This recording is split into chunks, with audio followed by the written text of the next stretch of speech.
Olá, queridos, graça e paz da parte do nosso amado Senhor Jesus. Estamos de volta. Eu sou Marcos Torte, pastor da Igreja da Colheita, e continuo a um clique de você. E quero continuar incentivando você a me enviar um e-mail, né? Lembrando que o meu e-mail é prstort@gmail.com. Você me envia seu e-mail e nós vamos estar aqui abordando o seu problema, a sua dúvida, a sua dificuldade. Vamos estar liberando para você uma palavra de Deus, uma palavra amiga, uma palavra bíblica, um conselho, onde o fundamento daquilo que vamos falar sempre estará nas Escrituras. Ok? Então não deixe de me enviar seu e-mail, né? Você que está me assistindo pela televisão, você que está me vendo pelo YouTube, lembrando você que nós estamos no YouTube, estamos a um clique de você, sempre que você quiser, lá todos os nossos programas anteriores já estão lá, tá ok? E você também que está me vendo pela televisão, não esqueça de estar sempre mantendo contato conosco.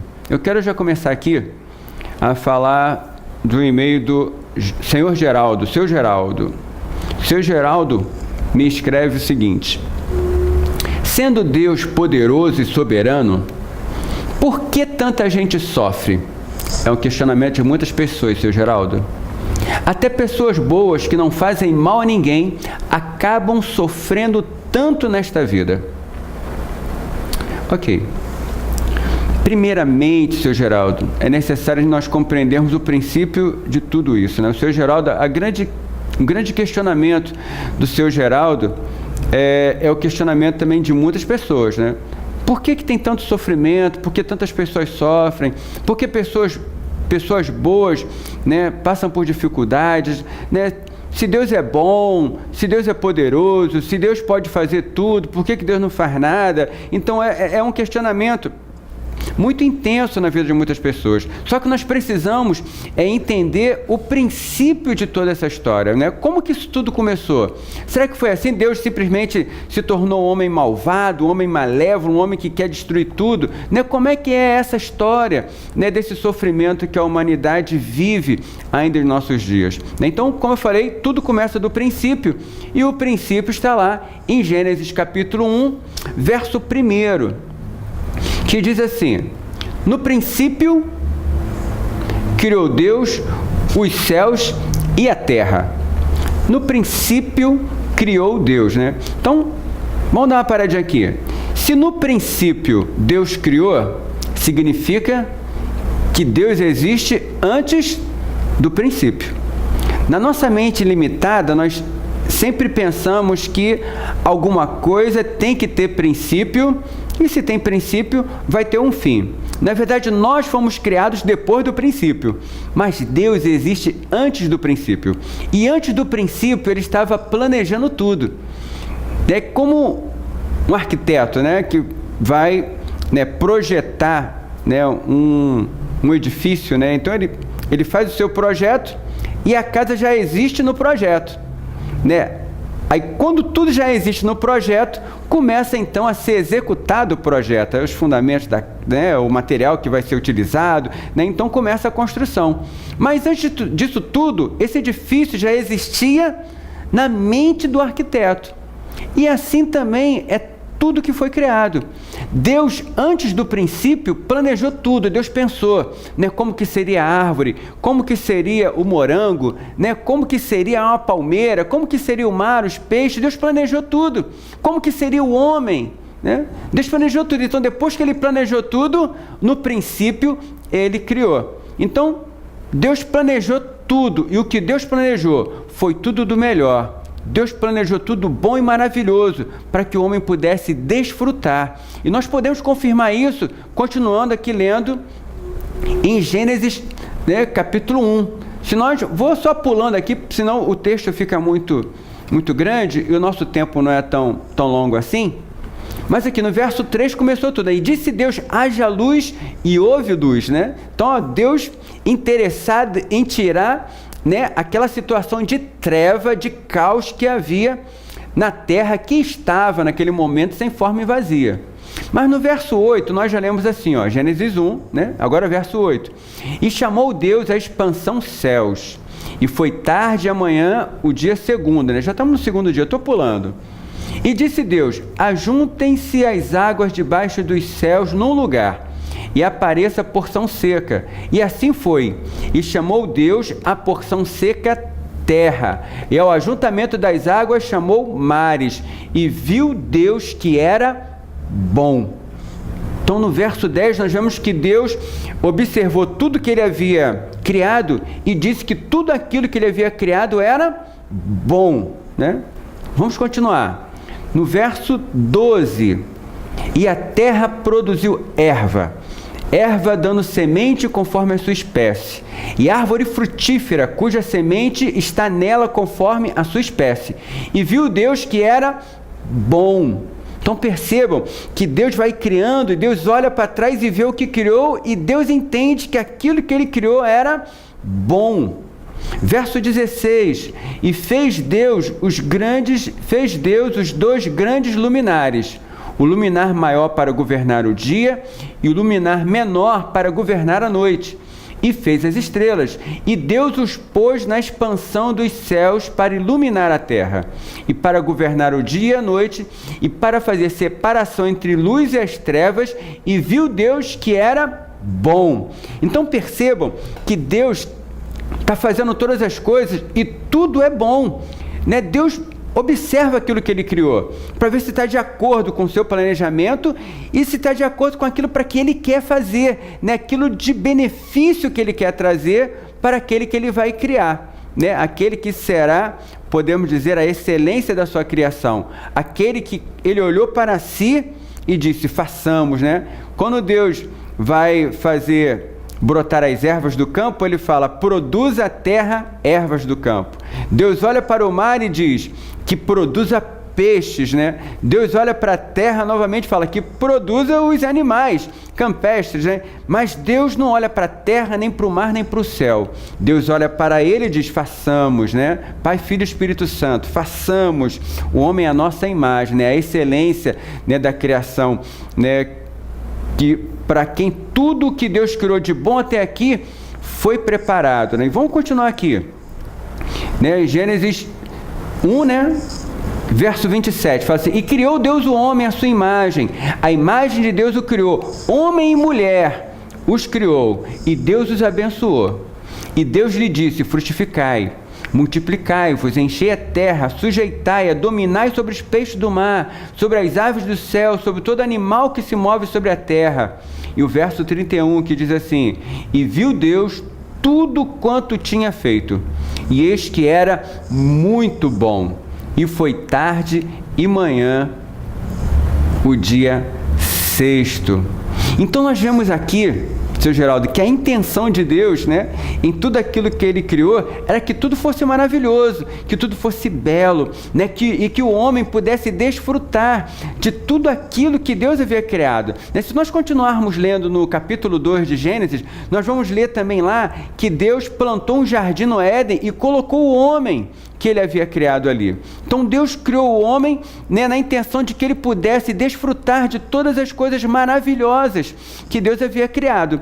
Então a intenção de Deus, seu Geraldo, é que o homem seja feliz, que tenha paz, que tenha alegria, que tenha saúde, que tenha vigor, que tenha ânimo, que tenha motivos e mais motivos para glorificar a Deus e continuar louvando a Deus por todos os seus benefícios.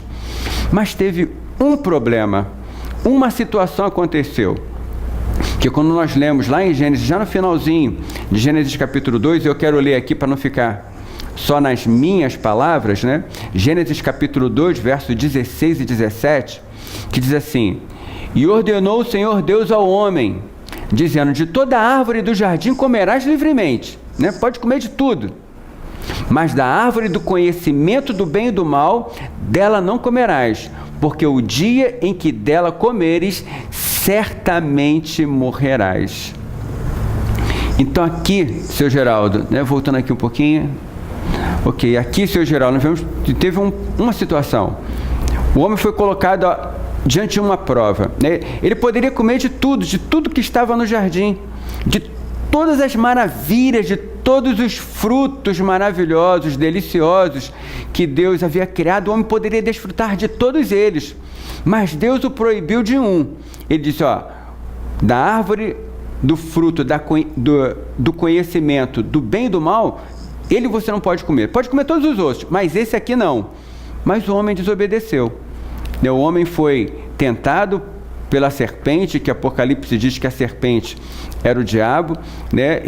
Ele cedeu, né, à tentação, né? A gente fala assim, Eva pecou. Não, mas na verdade os dois pecaram e a condenação foi imposta. Porque se o homem pecasse, foi dito para o homem, se você pecar, se você desobedecer, você vai morrer. Né? E a morte, na verdade, ela não é uma desintegração, né? Normalmente a gente pensa, vai morrer, vai desintegrar, vai ser destruído. Não é assim, né? Morte significa separação.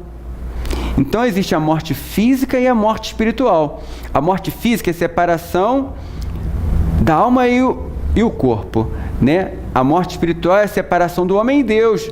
Então a morte, ela é a separação, e o mais problemático, né, na situação da morte é a separação do homem e Deus, porque o homem separado de Deus, ele caminha para a sua plena destruição. O homem sem Deus, ele vai caminhar para uma vida de pleno, de intenso sofrimento, ok? Vamos ler mais um texto aqui. Gênesis capítulo 3 ainda, no verso 16 e 18, é quando Deus decreta esse sofrimento que nós tanto lastimamos, né? Diz assim, e a mulher disse, Deus disse à mulher, multiplicarei grandemente a tua dor e a tua conceição. Até então, né, entendemos que não havia sofrimento, mas a partir de agora haverá sofrimento. Né? Multiplicarei grandemente a tua dor e a tua conceição. Com dor darás à luz filhos, né? Talvez antes não via, não seria com dor, mas agora passou a ser com dor. E o teu desejo será para o teu marido e ele te dominará. E Adão disse, porquanto deste ouvidos à voz da tua mulher, comeste da árvore que te ordenei, dizendo, não comerás dela, maldita é a terra por causa de ti. Com dor comerás dela todos os dias da tua vida. Espinhos e cardos também te produzirá e comerás a erva do campo. Então nós lemos aqui o começo de todo o sofrimento da humanidade. Interessante aqui que fala que a partir dali é que surgiram os espinhos, né? Então nada produzia dor até aquele momento, nada produzia sofrimento até o momento em que o homem pecou. O homem desobedeceu a Deus. Então o pecado, né, que nos separa de Deus, também provoca o grande sofrimento que a humanidade vive até hoje. Então, o sofrimento que existe hoje em toda a humanidade, ele é justificado pela palavra que Deus já havia dado desde o princípio. Então, esse é o princípio, né? O princípio desse sofrimento, Sr. Geraldo, que infelizmente, né, podemos dizer infelizmente, porque ninguém fica satisfeito com dor, ninguém é feliz porque está sofrendo, mas nos mantemos firmes em Deus, mesmo diante do sofrimento, e entendendo que o sofrimento não é só para os ruins, né, nem é só para os bons, né, porque a Bíblia relata aqui em Mateus, capítulo 5, verso 45, onde Jesus fala assim, porque faz que o sol, Deus, né? Porque Deus faz que o sol se levante sobre maus e bons, e a chuva desça sobre justos e injustos. Então, tanto os justos como os injustos sofrem inundações, tanto os justos quanto os injustos, né, sofrem as dificuldades, tanto bons e maus passam pela seca, passam por aflições, dificuldades, tribulações. Então, os sofrimentos da vida, eles surgem na vida de todas as pessoas. Por quê? Como diz lá em Romanos, capítulo 3, verso 23. Todos pecaram e destituídos estão da glória de Deus. Todos pecaram e separados, destituídos estão da glória de Deus. Então, toda a humanidade está debaixo de condenação. Então, a condenação é essa, em que realmente há o sofrimento, há as aflições nessa vida, né? E o próprio Jesus, ele vem relatar sobre isso, que Jesus diz assim, em João capítulo 16, verso 33, ele fala assim, tenho-vos dito isso para que em mim tenhais paz. No mundo tereis aflições, mas tende bom ânimo, eu venci o mundo. Então Jesus ele está nos dizendo que no mundo, né, no mundo haverá aflição. Não tem jeito. A dificuldade vai vir, né, vai vir o sol que vai vir causticante, provocando seca, falta de água, tanto para bons quanto para ruins. Vai vir a chuva, vai vir a inundação, vai vir tsunami, e vai acontecer tanto com justos quanto injustos. E Jesus fala, olha, no mundo vocês vão ter aflição, mas tem de bom ânimo, eu venci. Então Jesus abre, né, um espaço para nós, no sentido de que nele nós podemos ter paz, mesmo diante das aflições, mesmo diante das dificuldades, o Senhor Jesus pode produzir a paz necessária mesmo diante do sofrimento. Eu quero ainda ler um texto aqui com o Senhor, seu Geraldo, né, que é assim, Colossenses capítulo 1, verso 27, onde Paulo fala o seguinte: as quais Deus quis fazer conhecer, essas quais que Paulo está dizendo são as dificuldades, são as tribulações, são as perseguições, são os problemas.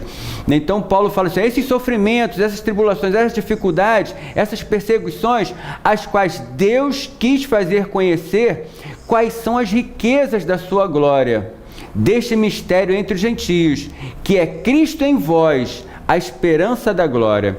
Então, o que eu quero dizer para você que está me ouvindo, né, que Cristo em nós é a esperança dentro de qualquer tipo de sofrimento. Cristo em nós é a esperança da vitória. Cristo em nós é a esperança da conquista. Cristo em nós é a esperança de um novo momento, de uma nova história. Independente do tipo de sofrimento pelo qual você esteja passando, né, que a glória de Deus se manifeste nessa situação e que você possa encontrar Deus em todo esse momento, entendendo que Deus está ali, passando contigo por esse sofrimento, por essa dificuldade, por esse sol, por essa chuva, e Ele vai virar a tua história, Ele vai mudar esse momento na sua vida. Então tenha esperança em Deus, tenha esperança em Cristo, porque Cristo em nós, a esperança da glória. Encerrando aqui, Romanos 8,18, que fala, porque para mim tenho por certo que as aflições deste tempo presente não são para comparar com a glória que em nós há de ser revelada. Então, as aflições desse tempo não são para comparar com a glória que Deus está reservando para todo aquele que tem depositado a sua confiança no Senhor Jesus, né? Estamos encerrando nosso programa, que Deus te abençoe abundantemente e nos encontramos no nosso próximo programa, mas lembrando que estamos sempre a um clique de você.